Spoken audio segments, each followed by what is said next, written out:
मित्रांनो, 3 मे 2026 या दिवशी नीटचा पेपर झाला. त्या पेपर झाल्यावर आज पेपर फुटला हा न्यूज बाहेर आला. पेपरला टोटल 22 लाख विद्यार्थी बसले होते. 12वीचे 22 लाख विद्यार्थ्यांचा पेपर फुटला. ही बातमी बाहेर आल्यावर ह्या विद्यार्थ्यांना काय वाटलं असेल? कित्येक दिवसाची एक वर्षभर अभ्यास केलेले, परिश्रम घेतलेले या विद्यार्थ्यांचा नुकसान झाला. कशामुळे? तर हे भ्रष्ट अधिकारी जे पेपर बनवलेली ही त्यांची चेन असती. त्या पेपरमध्ये महत्त्वाचे अधिकारी जे बसलेली त्यांची कमिटी असती. ह्या कमिटीतील लोकांनीही पेपर फोडलेले असतात. पैशाअभावी, पैशामुळे नीचपणा ही लोकांनीही पदरी घेतलेल्या असतात.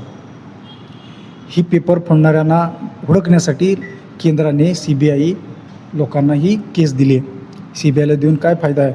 एकच, जी पेपर मॅन्युफॅक्चरिंगमध्ये ती लोकं असतात किंवा या पेपरमध्ये पूर्ण चेन सिस्टीम असते, त्या चेन सिस्टीम लोकांनीच ही कार्यक्रम केलेला असतो.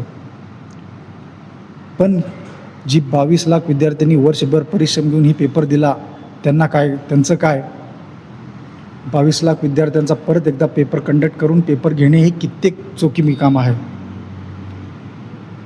हेच सोडा, ही नीटचं पेपर झालं, अशा अनेक पेपर फुटत असतात. सरकारी पेपर, जे सरकारचे पेपर असतात प्रत्येक पेपर हा फुटत असतात, पण लोकांपर्यंत तो न्यूज पोचत